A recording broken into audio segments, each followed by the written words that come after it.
Welcome to the Bougie Black Brother Network.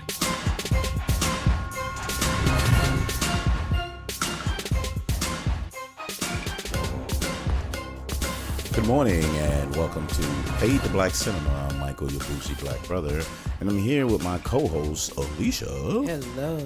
And we went to see a movie that I was kind of skeptical but somewhat excited to see. And the movie is Joker. And what made this more interesting to see where they was going with this was, as we know, this is a DC comic book character.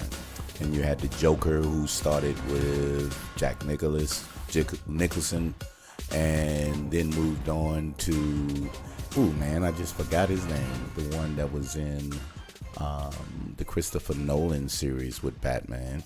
And then they had the Suicide Squad with Jared Leto.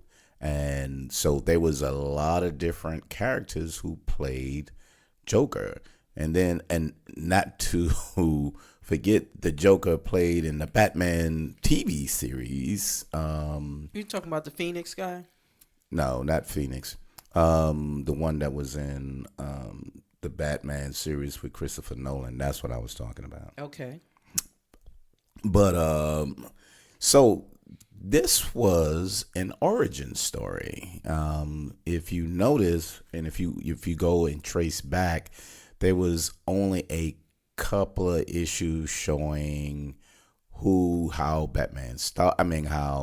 Joker started. You know, Jared Leto and the Suicide Squad fell in a vat of acid, made his skin a certain color, but he was a gangster before that. And there was just different vague things. But if you read the comic books, they had different types of ways Joker was whoever he was.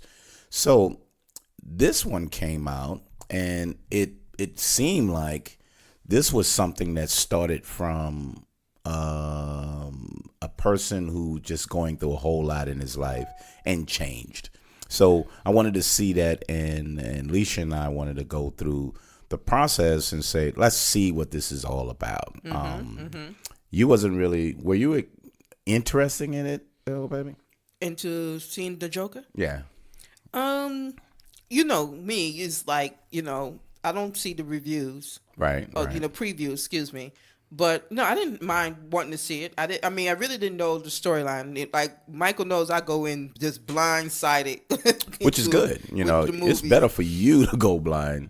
You know what I mean? Because I kind of make a better decision when I see a couple of reviews or maybe the trailers. So I'm a big trailer fan. I want to see at least visually what it looks like, because sometimes they don't even tell you the story, and there's a lot of good movies that give you images but never tell you the story, and that's a really good thing as well.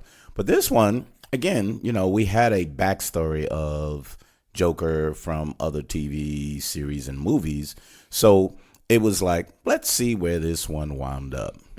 So as this was progression on, what was your thoughts once it was starting, not to the point of where it ended? What was your thoughts when it was actually starting and it was showing who the character was? How did you feel about that? It was slow. I wasn't, I was just trying to just feel it out, just look at it. And at some point I was getting very frustrated. Okay, tell me why. Because the fact that, understanding the character. Okay. Understanding how they, how they created a character. The story was written about him, and understanding how the character was portrayed in the movie, because you want to understand him, and he was so good. Yes.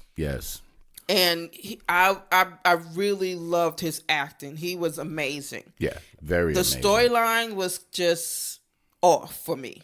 Okay. Tell me why it was off. Because I think they could have be better about writing the story. It kind of made him look. It was like you're trying to understand how they were doing the mental illness part for him.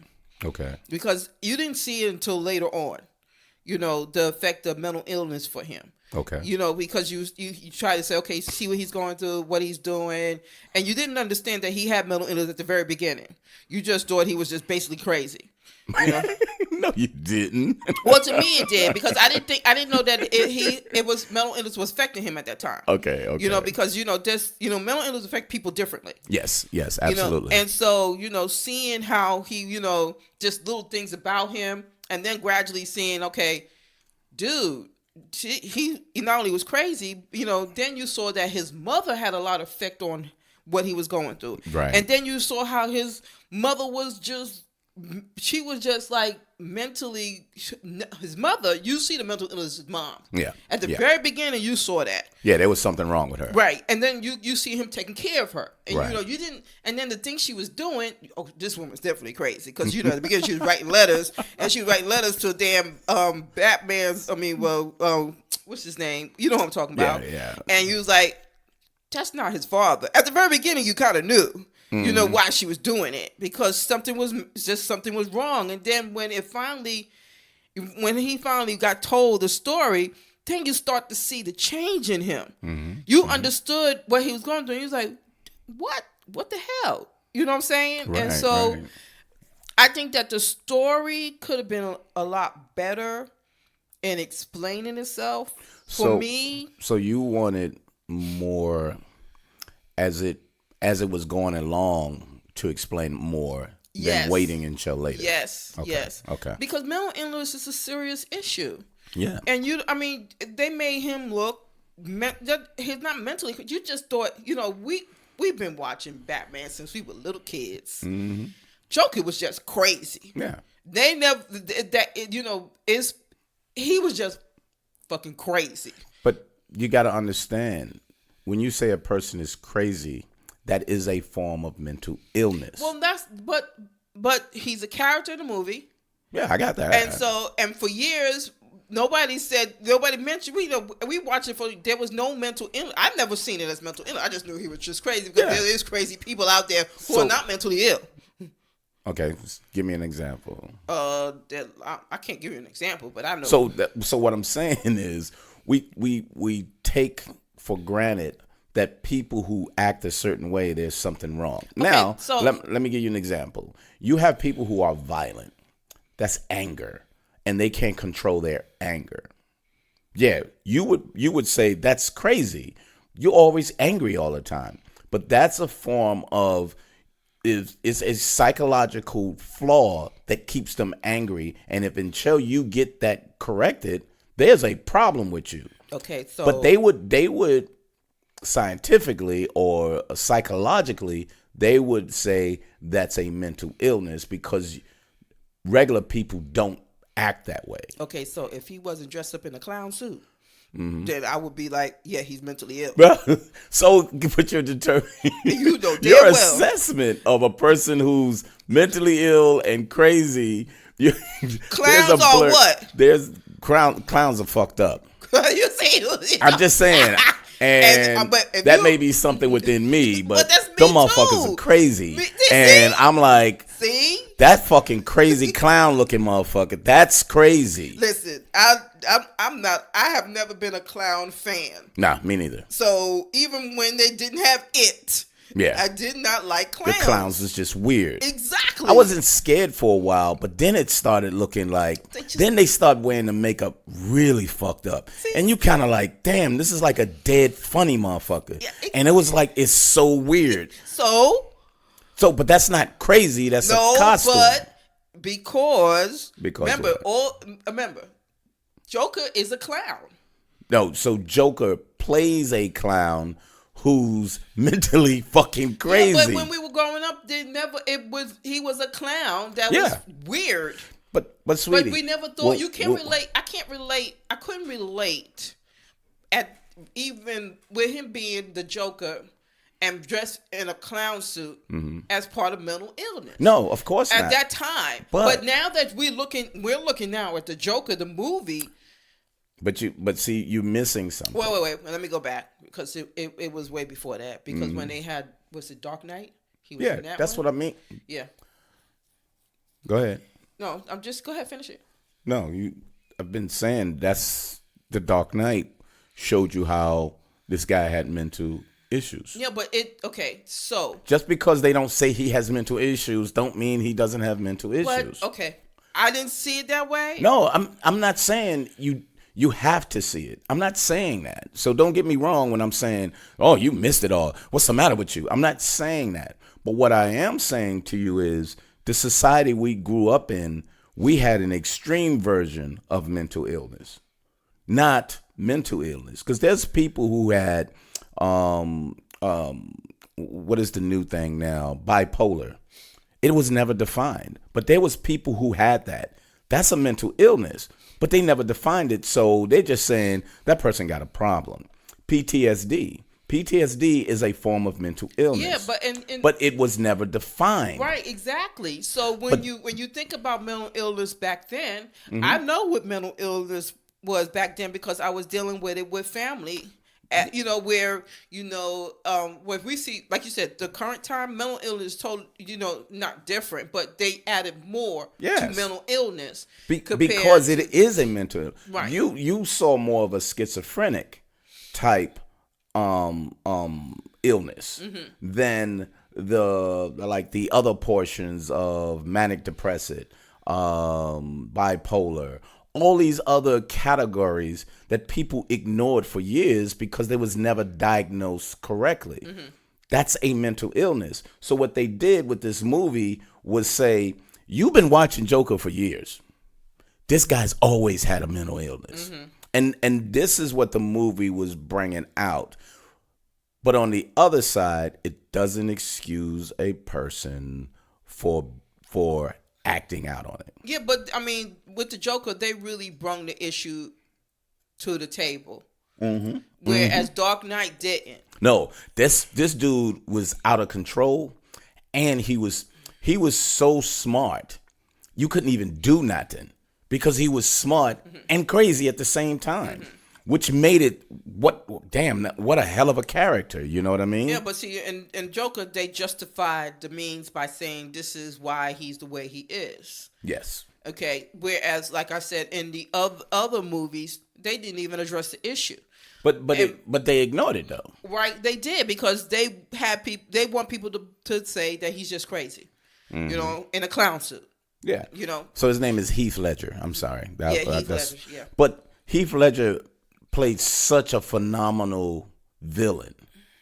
But there's no way in hell the shit that he was doing, you couldn't define that him being crazy. Like I said, when he did that movie, it didn't faze me of mental illness. But because it was never defined. Right. And so Alicia, what I'm trying to explain, I'm not trying to justify what you've seen. I'm just discussing the fact that for years, when you have people, let's go back to when we talk about family.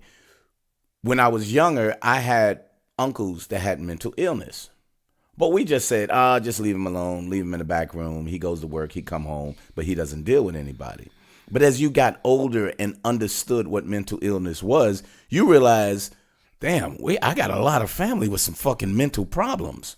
Because it was never defined under your educational and your maturity to see what it is. But once you see it and once it's defined, you can say, wow, okay, that's what it is. And they finally said, I'm going to show you Joker has always been crazy, but this is how he got to that point. Oh, yeah, it's understandable. Yeah, I understand that. But I just didn't, and another thing is, I just didn't like the fact that their excuse of mental illness is that he was violent. Yes. And I totally was that. He was totally against that. Oh, that effect. I hated it. I hated it, and because it right now the issue with mental illness that's in the press and in the media is and politics. And politics is basically that mental illness or people who have mental illness are violent. Yep. And that's not true. Yes. And absolutely. And the thing is that you seeing this movie, it'll put this, and I'm not going to say everybody, but there's going to be people who's going to always think that if a person is mentally ill, they're violent. Yep. And so that's what really bothered me about the movie. So Overall, I have to say that Arthur Fletch, well, not Arthur Fletch, but Phoenix was amazing. Because he had. This is one thing I have to say. He had to be just as good as better than what's his name? Heath Ledger. Yes. Yeah. Yes. And Heath Ledger was the ultimate Joker. Yes. There was prior to him, Jack Nicholson was funny. He was a great Joker. You know what I mean? Right. And you was kind of like, who's gonna be the next Joker? And then they said, well, Heath Ledger's gonna be in this movie. And they say Heath Ledger, that's the little handsome guy that you see on what is it, A Knight's Tale or something like that. Yeah, he was in a lot of other little movies. Yeah. And you was kind of like, really? But then when you saw it, you was like, oh my God, this dude played the hell out of it. So then when Jared Leto did the other Joker, because there's another version of Joker in the comic books, and they decided to go with a modern Joker. Right. That wasn't that good. It was, yeah, okay, I get it. You trying to modernize Joker. But that was okay. So when they say we're going to do like an origin story, Joaquin Phoenix, his ass is a good actor.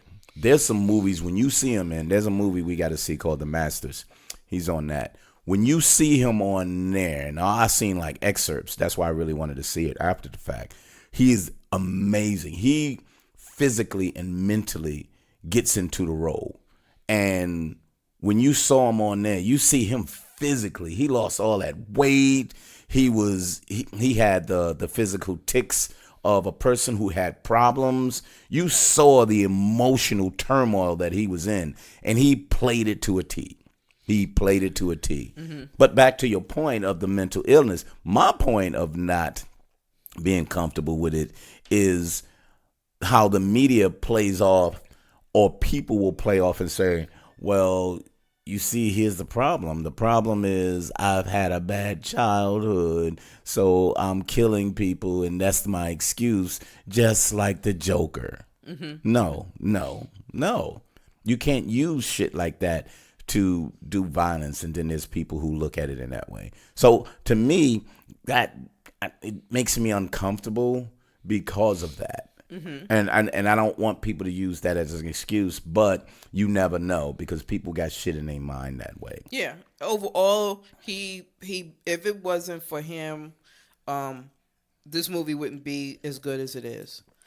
So I think he put it on a higher level, but I like the conceptual way that it moved along. You know, as he moved along, because he had an ailment, I can't think of the right word, that when he gets really nervous or scared, he laughs. And he just laughs what is it? Historically? Not historically. But anyway, and he gets that way. And it showed why Joker always laughed, because either was nervous or he was scared or something like that. And hysterically, that's the word, hysterically. I mean, there was so many parts of this movie that was like, that really showed the thing about mental illness, the fact that, you didn't know he was on medication, and that he was seeing a social worker and helping him, a psychologist, but you did know therapist. he was on that medication, because on the beginning part, they asked him, "Are you taking it?" And then all of a sudden, when they cut the program off, he couldn't get his medication, because he said, "Where am I going to get my medication from?" And I thought that was like, a little bit further on in the movie. I didn't know it was in the beginning. I remember. So in the beginning, part of that, he was seeing her, but Right. she asked him that. And then when he came back again, that's when she said, "We're cutting you off." And then it showed that he had hallucinations. Right, that part I do remember. I remember that, but I didn't realize he was hallucinating. Yeah. Until later on in the movie. Yeah, because I mean, even though you say it was on that part where he said it's on medication, it didn't faze me until she said they were going to stop it, and then that's when you started to see the hallucinations after that, because he was hallucinating about being with his neighbor. Yep. Yep. You know what I'm saying? And then, everything just started to get worse and Yeah. worse and worse. And I mean, those are the signs of when, I remember that with my aunt when she was at, a lot of the people who have mental illness say, "Oh, I'm fine. I don't need this medication," because the medication was really making them better. Mm-hmm. And when they felt better, they felt that, "Oh, I'm better. I don't need the medication because the And then medication." they fall back into Exactly, it. Yep. exactly. Yep. And seeing it so many times with my aunt, with the medications and things that, I would hear from other family members what she have done to Right. herself. So I would say that was very good at showing The failure of the system with and people with mental illness. Yep. And he didn't, and that's the thing. He did not want to be off the medication. No, he didn't. He and, know it helped him. Exactly. It may have, he still had a bad life, but at least the medication helped him. Yeah. And I was kind of like, wow, okay. He at least recognized he needs the help. Yeah. But once he was off that, everything was spiraling out of control. I mean, he started going crazy. Yeah. Yeah. But you could see that. Yeah. I mean, and I talking through it, I could see, but still the part that really despises the fact that. But you have the right to do that, though. And the reason why I say you have the right, because the experiences in your life, you see how people demonize people with mental illness. Yes. They have no right to do that. Yes, they do. Until they know who they are and what they do and so on and so forth. Mm-hmm. But overall, I thought this was a very good movie. We've seen some good movies, but this one was a really dark, greatly performed acting role that, it was just pretty amazing. He'll be nominated. He's going to get nominated for this role. He'll get nominated. Yes, he will. But let's see who they're going to put him up against. Yeah, that's true too. You know what I mean? I don't know if there's any other movies that we've seen that they be put up against. And usually at the end of the year, that's when we're coming close to it, right? Yeah, now. we're coming close to it because it's November, now. So it's got one more month, and then there'll probably be some. We'll see some articles that say, okay, these are the movies that you need to look at for. Best for the Oscars and everything. Yeah, I think they usually do that late November, early December. Yeah, because that's when they start saying, "Here's the movies to look at," and then you just go from there. But overall, what would you rate it then? Even with your despised thoughts of how they portrayed mental illness people. The only reason why I'm going to give it a good rating is because of Phoenix. Mm-hmm. And I'm going to give it a 7. Wow. Okay. If it wasn't for him, that sucker would be way low. But I love his performance. He did such a good performance. And he needs to get credit for that. Yep. I totally agree. I have it as an 8.5 because I really enjoyed it. I want to see it again because there's so many small parts that I want to see that help lead to the craziness and the certain things about, like you said, his mother did some things, the abuse that she had with him, how she had him tied up, the things he forgot, that she was in a insane asylum. He had no idea about any of that. Yeah, because she had basically put all this stuff in his head, and that's the one thing I don't know if I want to see it again. But I know if you're watching it, I'm definitely gonna watch it. Yeah, I just thought it was such an intense movie that you're looking at this and be like, wow, this is this goes on all the time. Right. That doesn't mean they turn out to be the Joker, right, or violent. Right. But it happens all the time, and that's why children are in foster care as opposed to being with the parent. You know what I mean? Right. So I had it at an 8.5. But anywho, anything else to add, baby? No, babe, that's it. So great movie in my eyes. Alicia liked it. She wasn't calling it greed, but she liked it and she loved the performance. And very good. I think it's a must-see movie, especially. Here's the good thing about this movie, too. If it wasn't about a comic book character, it still would be an interesting movie to me. I still think, regardless of him being the Joker, I think it still would have been a good movie to see. Mm-hmm. But I liked it more because I'm a comic book fan. Anywho. Fade to Black Cinema. See us every Wednesday for TV, movie, etc., etc., etc. So we'll get to review those and go to BouchieBlackBrother.com or Fade to Black Cinema on every podcast downloads, and Bushi Black Bro on Instagram or what is that? Twitter. Yep, you can come on that. Fade to Black Cinema is on Twitter as well. But thank you very much for stopping by and tune in to Fade to Black Cinema. See you later. Bye.